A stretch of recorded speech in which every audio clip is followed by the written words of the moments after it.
इस इमेज को देखें। हमारे भारत में हुए महान योगी, संत या ऋषि मुनियों में से एक ग्रुप हुआ था जिसे भारत में आज पंचसखा के नाम से जाना जाता है। यानी ये 5 महापुरुष थे। इन्होंने मिलकर लगभग 318 किताबें लिखी थी, जिसमें से एक किताब जिसे भविष्य मल्लिका के नाम से जाना जाता है वो आज के समय में काफी लोकप्रिय है, क्योंकि इस भविष्य मल्लिका में आने वाले समय में जो घटनाएं घटने वाली है उसके बारे में लिखा गया है। यानी इस किताब में भविष्यवाणियां लिखी गई है और बीते समय में बहुत सारी ऐसी घटनाएं घटी जो पहले से इस किताब में लिखी गई थी।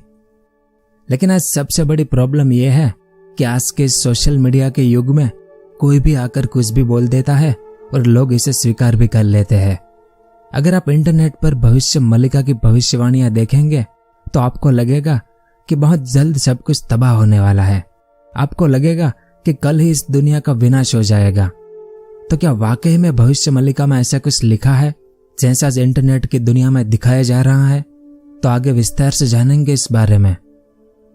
तो आज की इस वीडियो में मैं आपको भविष्य मल्लिका की भविष्यवाणियों का पूरा इतिहास समझाने की कोशिश करूंगा कि भविष्य मल्लिका किताब कब लिखी गई थी, किन्होंने इस किताब को कब और कैसे लिखा था, इस किताब में क्या क्या भविष्यवाणियां लिखी गई है, इस किताब में कलयुग और कल के अवतार के बारे में क्या लिखा गया है, इस किताब में लिखी गई कौन सी भविष्यवाणियां अब तक सही साबित हुई है, आज मौजूदा समय में इस किताब को लेकर इंटरनेट की दुनिया में क्या क्या चल रहा है, भविष्य मल्लिका की ओरिजिनल किताब आज कहां पर है, आम लोगों को इस किताब के बारे में जो पता है उसमें से कितना सही और कितना गलत है, वो सब और इसके अलावा और भी बहुत कुछ जानने को मिलेगा आपको इस वीडियो में।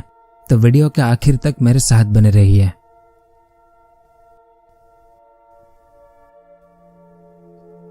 तो सबसे पहले भविष्य मल्लिका किताब कहां पर और कब लिखी गई थी उसका थोड़ा सा शुरुआती इतिहास जान लेते हैं। तो सबसे पहले इस मैप को देखें। हमारे भारत के मैप में यहाँ पर एक राज्य है ओडिशा, ये वाला, जो कि बंगाल की खाड़ी से लगा हुआ है। और अगर आप ओडिशा का मैप देखें तो इसमें यहाँ पर ओडिशा का पूरी डिस्ट्रिक्ट है, जहाँ समुद्र के किनारे भारत के प्राचीन मंदिरों में से एक भगवान जगन्नाथ का मंदिर है। इसे हम जगन्नाथ पुरी के नाम से भी जानते हैं। तो आज से करीब 500 साल पहले दीनबंधु मोहंती नाम के व्यक्ति इस मंदिर के द्वारपाल थे और इनकी धर्म पत्नी का नाम पद्मावती था। तो इनके घर जो बच्चा पैदा हुआ उनका नाम अच्युतानंद रखा गया, जिसे आज हम संत अच्युतानंद दास के नाम से जानते हैं। अब इनका जन्म किस साल में हुआ था उसकी कोई सटीक जानकारी नहीं है, लेकिन अलग अलग विद्वानों द्वारा ऐसा बताया गया है कि अच्युतानंद दास का जन्म अनुमानित 1480 से लेकर 1505 के बीच में हुआ था। तो संत अच्युतानंद दास की शुरुआती शिक्षा पुरी में ही हुई थी और उस समय के अधिकांश ग्रंथों के अनुसार संत अच्युतानंद दास अपने युवा अवस्था में ही श्री चैतन्य महाप्रभु से मिले थे और इनसे मंत्र दीक्षा ली संत अच्युतानंद दास ने, जिसके बाद इनका आध्यात्मिक जीवन शुरू हुआ और आगे जाकर अच्युतानंद दास प्रसिद्ध पंचसखा का हिस्सा बन गए। पंचसखा यानी ये 5 महापुरुषों का एक ग्रुप था, जिसमें अच्युतानंद दास, शिशु अनंत दास, जशोबंता दास, जगन्नाथ दास और बलराम दास शामिल थे, जिसमें संत अच्युतानंद दास सबसे कम उम्र के थे। तो इन पंचसखाओं ने मिलकर ही उड़ीसा के वैष्णव दर्शन, अध्यात्मवाद और साहित्य को आकार दिया। इन्होंने हिंदू धर्म के प्राचीन ग्रंथों को, जो कि संस्कृत में थे, उनका स्थानीय भाषा यानी उड़िया भाषा में अनुवाद किया और सबसे पहले आम लोगों के सामने रखने वाले यही पंचसखा थे। तो इस तरह से संत अच्युतानंद दास 16वीं सदी में भारत के ओडिशा में एक महान संत हुए। कहते हैं कि इनके पास कुछ सिद्धियां थी जिससे वे भूत, वर्तमान और भविष्य को देख सकते थे। इनके पास आध्यात्मिकता, योग, अनुष्ठान, यंत्र, तंत्र और आयुर्वेद जैसे शास्त्रों का भरपूर ज्ञान था। इस कारण उस समय इन्हें एक महापुरुष के रूप में जाना जाता था। इन्होंने अपने जीवन काल में कई किताबें लिखी। इनमें से इनकी जो सबसे प्रसिद्ध किताब है वो है भविष्य मल्लिका, जिसकी चर्चा आज पूरे भारत में हो रही है, क्योंकि इस किताब में आने वाले समय में जो घटनाएं घटने वाली है उस बारे में लिखा गया है, जिसमें से बहुत सारी घटनाएं ऐसी हैं जो कि आज से 500 साल पहले ही लिख दी गई थी, जो सही भी साबित हो चुकी है। जैसे भविष्य मल्लिका में आज से 500 साल पहले ही कोरोना महामारी के बारे में लिख दिया गया था। फिर जापान में आए बड़े से भूकंप के बारे में भी इस किताब में पहले से ही बता दिया गया था। फिर कल के अवतार कब, कहां और कैसे होगा, कलयुग के आखिर में क्या क्या देखने को मिलेगा, और तीसरा विश्व युद्ध कब और कैसे शुरू होगा, इसमें भारत का क्या योगदान होगा और इसका भारत पर क्या असर पड़ेगा। ऐसी बहुत सारी भविष्यवाणियां इस भविष्य मल्लिका किताब में लिखी गई है, ऐसा बहुत सारे लोगों का मानना है। अब यह भविष्य मल्लिका किताब जो है वो उड़िया भाषा में लिखी गई है, और ऊपर से इस किताब में जो लिखा गया है वो साफ साफ नहीं लिखा है कि इस दिन या इस साल ऐसा ऐसा होगा। संत अच्युतानंद दास ने जो लिखा है वो पहेलियों के रूप में लिखा है, जिन पहेलियों को समझना हर किसी के बस की बात नहीं है। लेकिन फिर भी बहुत सारे लोग इस किताब को डिकोड करने की कोशिश करते रहते हैं। इस कारण तो आज इंटरनेट की दुनिया में आप देखेंगे तो आपको बहुत सारी भविष्यवाणियां देखने को मिलेगी, जिसमें बताया जाता है कि भविष्य मल्लिका में ऐसा ऐसा लिखा है। जैसे कोरोना महामारी और जगन्नाथ मंदिर के अंदर जो पीपल का पेड़ है बहुत पुराना, उसके बीच एक कनेक्शन है, क्योंकि भविष्य मल्लिका में 500 साल पहले यह लिख दिया गया था कि जगन्नाथ मंदिर में जो पूजनीय पीपल का पेड़ है, जिसे कल्प वृक्ष के नाम से जाना जाता है, तो इस किताब में बताया गया था कि जब भी यह पेड़ टूटेगा तब दुनिया में एक ऐसी महामारी आएगी जिसमें लाखों लोग मारे जाएंगे। और आपको पता ही होगा कि उड़ीसा में अप्रैल 2019 में फैनी साइक्लोन आया था, जिसमें 600 साल पुराना यह बरगद का पेड़ टूट गया था। इसमें जो पेड़ है, जिसे पिछले 500 सालों से कुछ भी नहीं हुआ था, वो इस तरह से टूट गया। और इसी घटना के 6 महीने बाद ही कोरोना महामारी आई, जिसमें हम सब ने देखा कि लाखों लोगों की जान चली गई थी। फिर जिन लोगों ने भविष्य मल्लिका को डिकोड किया है, वे लोग कहते हैं कि कलयुग की आयु सिर्फ 5000 साल की है। उस हिसाब से साल 2032 में कलयुग खत्म हो जाएगा, यानी 2032 के बाद सतयुग शुरू हो जाएगा। पर दूसरी ओर आप हिंदुइज्म के कोई भी ग्रंथ को पढ़ेंगे तो आपको पता चलेगा कि सभी शास्त्रों में यह बताया गया है कि कलयुग की आयु 4,32,000 साल की है। तो जिन लोगों ने डिकोड किया है उनका कहना है कि जो कलयुग 4,32,000 साल का होने वाला था, उन लोगों के पापों के कारण मात्र 5,000 साल का रह जाएगा। तो अगर ये सही है तो समझो हम कलयुग के अंत के बहुत नजदीक पहुंच गए हैं। लेकिन यहाँ पर बहुत सारे सवाल पैदा होते हैं। जैसे भगवान कृष्ण ने जब अपना शरीर छोड़ा, उसके बाद कलयुग शुरू हुआ है, और ऐसा कहा जाता है कि महाभारत का युद्ध आज से 5,000 साल पहले हुआ था। ज्यादातर लोगों का ऐसा मानना है, लेकिन कुछ गहरी स्टडी जो हुई थी उसमें ऐसा बताया गया है कि महाभारत को हुए 14,000 साल हो गए हैं। उस हिसाब से देखें तो कलयुग 5,000 साल में खत्म नहीं हुआ। इसका मतलब यह हुआ कि डिकोड करने वाले लोगों से कोई गलती हुई है। लेकिन अगर महाभारत आज से 5,000 साल पहले हुआ है तो आने वाले कुछ सालों में हम कलयुग का अंत भी देख सकते हैं, जैसा डिकोड करने वाले लोग कह रहे हैं। फिर डिकोड करने वाले लोगों के अनुसार भविष्य मल्लिका में कलयुग का अंत जब नजदीक आएगा तब दुनिया का क्या माहौल होगा, यानी कुछ ऐसे लक्षण दिखाई देंगे जो संकेत होंगे कलयुग के अंत के। जैसे लोग ईश्वर को भूल जाएंगे और उनके खिलाफ बोलना शुरू कर देंगे, जिसका मतलब हुआ कि दुनिया के ज्यादातर लोग किसी भी धर्म में विश्वास नहीं करेंगे, यानी धर्म को मानने वाले बहुत कम लोग बचेंगे। फिर समाज में बड़ों और गुरुओं का सम्मान खत्म हो जाएगा और धर्म गुरु और बाबा लोगों को बेवकूफ बनाने का काम करेंगे और फर्जी बाबा आम लोगों को ठगते रहेंगे। ऐसी घटनाएं आम होती जाएगी। फिर लोग भ्रष्टाचार और अपराध के रास्ते से धन कमाएंगे। अपराधी खुलेआम खतरनाक हथियार लेकर घूमेंगे और इसका इस्तेमाल भी करेंगे। स्त्री और पुरुष दोनों अनैतिक संबंध और व्यभिचार को अपनाने लगेंगे और कलयुग के अंत से पहले खाने के सामान की कमी हो जाएगी। बीमारियां और दुर्घटनाएं बढ़ जाएगी, जिसके चलते लोग अपने शासक के खिलाफ बगावत करने लगेंगे। इसके अलावा कई डिकोड करने वाले लोग ये दावा कर रहे हैं कि भविष्य मल्लिका के अनुसार जगन्नाथ मंदिर ही कलयुग के अंत का संकेत देगा। इसके मुताबिक साल 2019 के बाद दुनिया का अंत कभी भी हो सकता है, क्योंकि जगन्नाथ मंदिर ने कुछ ऐसे संकेत दिए हैं जो अंत की ओर इशारा करते हैं।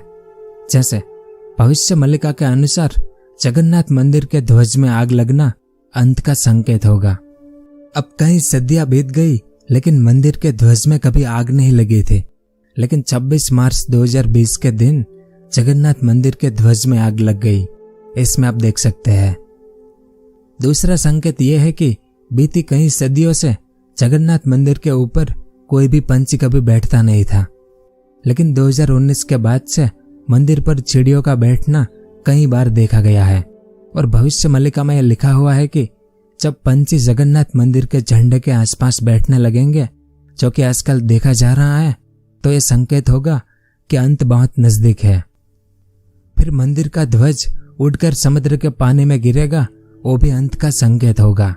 तो ऐसा भी हो चुका है 2019 के फैनी साइक्लोन में, जिसमें समुद्र का पानी तूफान के चलते मंदिर के परिसर में आ गया था और तेज हवाओं के कारण मंदिर का ध्वज गिरकर नीचे पानी में गिर गया था।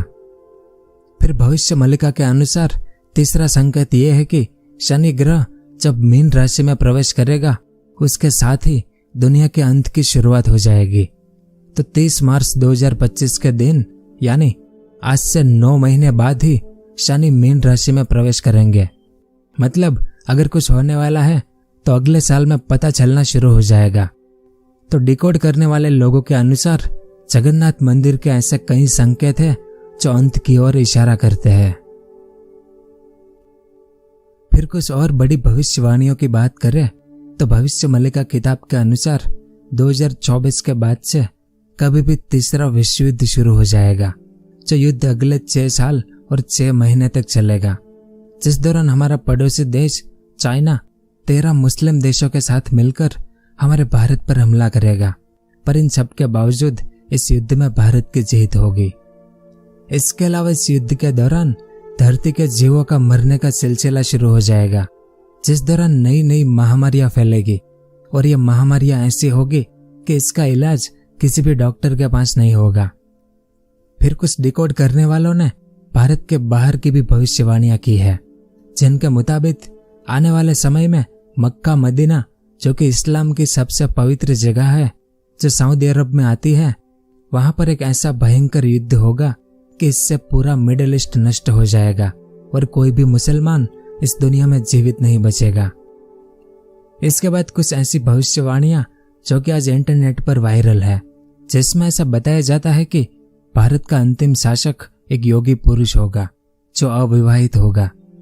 फिर साल 2024 के बाद से सूर्य से सोलर फ्लेयर निकलेंगे, जो इतने पावरफुल होंगे कि इससे सैटेलाइट, रेडियो और इंटरनेट काम करना बंद कर देंगे, जिससे पूरी दुनिया में ब्लैकआउट हो जाएगा, यानी दुनिया में कहीं पर भी बिजली नहीं होगी। और अभी मई 2024 में एक ऐसा ही सोलर फ्लेयर धरती से टकराया था, जिससे ऑस्ट्रेलिया, चाइना और जापान में सारे रेडियो स्टेशन बंद हो गए थे। और 2-3 महीनों पहले एक ऐसा ही सोलर फ्लेयर अमेरिका और कनाडा पर आया था, जिसमें भी वहां पर सारे रेडियो स्टेशन बंद हो गए थे। मतलब यह भविष्यवाणियां कुछ ऐसी थी कि सूर्य परोपकार करना छोड़ देगा और दुनिया भर में गर्मी बढ़ जाएगी। तो मौजूदा समय में क्लाइमेट चेंज और यह भविष्यवाणी काफी मिलती जुलती है, लेकिन इसे मानना या न मानना यह आप पर निर्भर करता है। फिर भविष्य मल्लिका के अनुसार किसान बारिश से निराश हो जाएंगे और खेती का काम करना छोड़ने लगेंगे, और प्राकृतिक आपदाओं के कारण जंगली जानवर शहरों और गांवों पर हमला करना शुरू कर देंगे। साइक्लोन यानी तूफानों की हवाएं जहां जहां जाएगी वहां वहां बर्बादी फैलाएगी और लोग तेज हवाओं की आवाज से ही डर जाएंगे, इतनी भयंकर हवाएं दौड़ेगी। अब आज के समय में देखा जाए तो किसान खेती छोड़ने के लिए मजबूर ही है, क्योंकि किसानों को उतना मुनाफा मिलता नहीं है जितनी वो मेहनत करते हैं। फिर प्राकृतिक आपदाएं तो आज एक आम बात बन गई है। दिन दहाड़े जंगलों में आग लगना, कई देशों में सूखा पड़ा है और कई देशों में बाढ़ जैसी घटनाएं हमने इन गर्मियों में काफी देखी है। और अभी के हालात देखें तो मई 2024 में ब्राजील में बाढ़ आई थी, जिसमें 100 से ज्यादा लोग, और अफगानिस्तान में जो बाढ़ आई उसमें 300 से ज्यादा लोगों ने अपनी जान गंवा दी थी। फिर एक भविष्यवाणी ऐसी है जिस पर डिकोड करने वाले बहुत से लोग सहमत हैं। वो भविष्यवाणी ये है कि साल 2020 के बाद 3 बड़े बड़े भूकंप आएंगे और ये भूकंप इतने बड़े होंगे कि इसमें जहां पर पहले पहाड़ थे वो जमीन बन जाएंगे, जहां पर जमीन थी वो नदियां बन जाएगी और जहां पर पहले नदियां थी वो पहाड़ बन जाएंगे। और इसी भूकंप से हमारी धरती का जो एक्सेस है वो भी बदल जाएगा, जिससे पूरी दुनिया तहस नहस हो जाएगी। और भविष्य मल्लिका में इससे मिलती जुलती एक और भविष्यवाणी ये है कि आने वाले कुछ सालों में ऐसी विनाशक घटनाओं के कारण धरती पर इंसानों की आबादी सिर्फ 70 करोड़ के आसपास रह जाएगी, जिसका मतलब आज दुनिया की आबादी जो 800 करोड़ है उसमें से तकरीबन 90% लोग मारे जाएंगे और सिर्फ 17 करोड़ लोग बचेंगे, जिसमें से 33 करोड़ लोग अकेले भारत में बचेंगे। यानी अगर ऐसा होता है तो दुनिया की आधी आबादी सिर्फ भारत में होगी और बाकी आधी पूरी दुनिया में होगी। फिर बहुत सारे लोग भविष्य मल्लिका किताब को लेकर कल के अवतार के बारे में जो बता रहे हैं वो ये है कि जब कलयुग खत्म होने के कगार पर होगा, यानी सतयुग से पहले पहले भगवान कल की शंबल नाम की एक जगह पर जन्म लेंगे। अब शंबल नाम की बहुत सारी जगह है भारत में, उसमें से कहीं पर कल की अवतार होगा जो आएंगे और अधर्म का नाश करके धर्म की स्थापना करेंगे, जिसके साथ ही सतयुग शुरू हो जाएगा। अब कल के अवतार होगा ये तो पक्का है, लेकिन कब होगा और कहां पर होगा इस बारे में कोई एकमत नहीं है, क्योंकि भारत के अलग अलग राज्यों में इस बारे में अलग अलग कहानियां चलती है। जैसे उड़ीसा के लोग ये मानते हैं कि उड़ीसा में जो शंबल गांव है वहां पर कल के अवतार होगा। मैं खुद गुजरात से हूँ, तो गुजरात के लोग ये मानते हैं कि कल के अवतार साबरमती नदी के किनारे होगा। और इसी तरह से भारत के अलग अलग हिस्सों में कल के अवतार को लेकर अलग अलग कहानियां चलती है।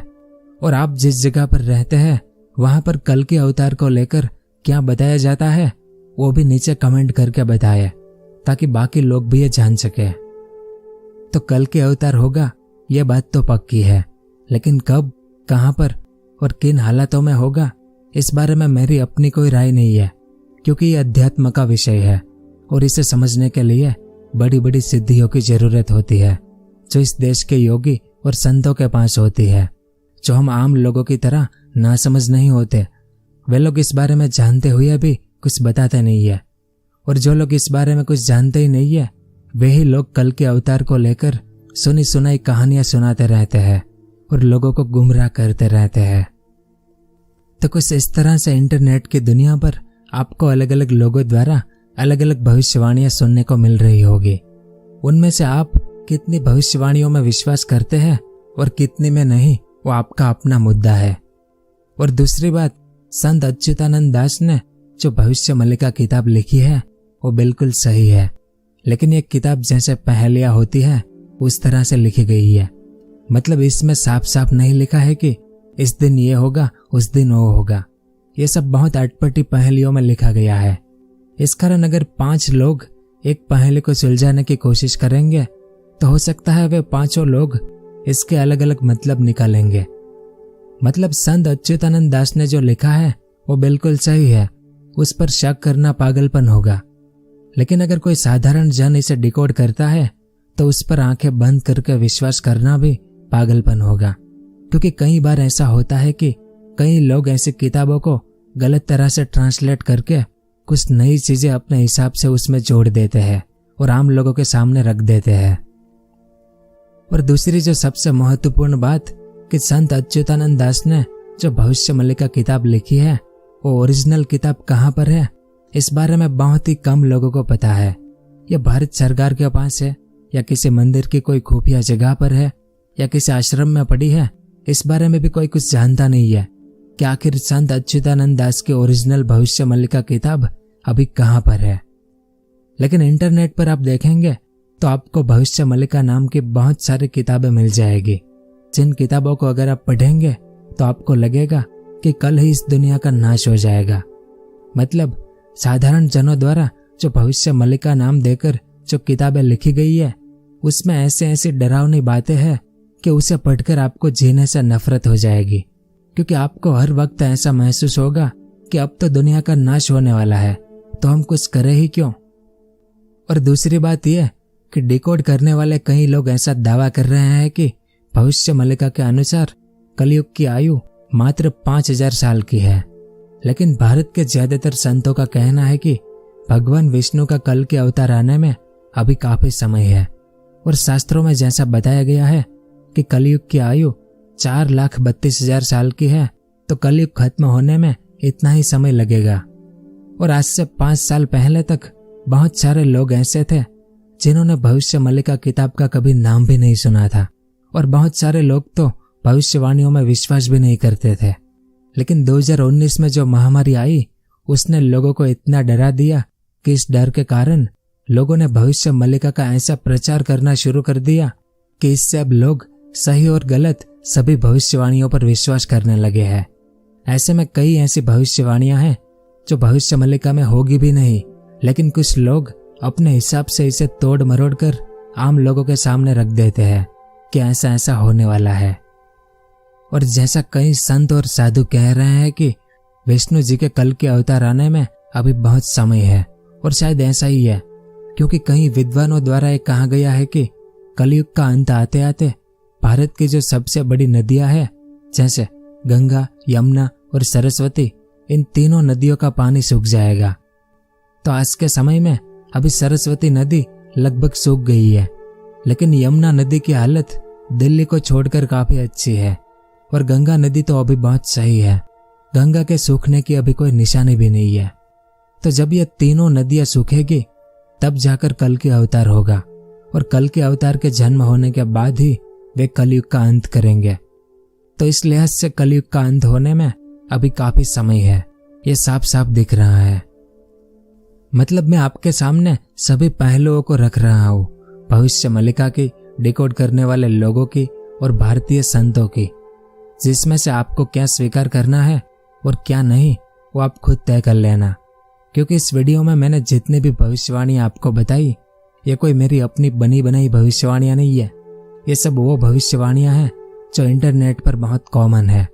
बहुत सारी जगहों पर आपको कई लोग ऐसी बातें करते हुए मिल जाएंगे जिसमें वे लोग भविष्य मल्लिका के नाम का गलत इस्तेमाल करके पैसे कमाने की भी कोशिश कर रहे हो, ऐसा भी हो सकता है। तो इसे मानना या न मानना ये सब आप पर निर्भर करता है। और आखिर में मैं ये फिर से कह रहा हूं कि संत अच्युतानंद दास ने जो भविष्य मल्लिका किताब लिखी है उस पर संदेह करना पागलपन होगा, क्योंकि वह एक महान संत थे, और जहां पर हम आम लोगों की बुद्धि खत्म होती है वहां से तो इन संतों और योगियों की बुद्धि शुरू होती है। ऐसे में उनके द्वारा बताई गई बातों पर हम संदेह करेंगे तो इसका मतलब होगा कि हम खुद को ओवर स्मार्ट समझते हैं। और कई लोग ऐसे हैं जो भारत के प्राचीन ग्रंथों को और भगवान जगन्नाथ मंदिर को लेकर तरह तरह की बातें फैलाते हैं ताकि उनका धंधा शुरू हो सके। तो ऐसे लोगों की बातों में नहीं आना है। बाकी भगवान जगन्नाथ अपना काम अच्छे से कर रहे हैं। इस कारण भविष्य मल्लिका को लेकर जो लोग तरह तरह की बातें कर रहे हैं उनसे दूर रहिए, वरना हो सकता है आपको भगवान जगन्नाथ पर से भी विश्वास उठ जाए। और इस ब्रह्मांड में प्रकृति की इच्छा के बगैर कुछ भी नहीं हो सकता। तो अपने अपने ईश्वर का नाम लीजिए और खुश रहिए। तो यह सब कुछ था इस वीडियो में भविष्य मल्लिका की भविष्यवाणियों के बारे में। आपको ये वीडियो कैसा लगा नीचे कमेंट करके जरूर बताएं, और अगर वीडियो पसंद आया हो तो इसे लाइक और शेयर जरूर करें। पूरा वीडियो देखने के लिए आपका बहुत बहुत धन्यवाद।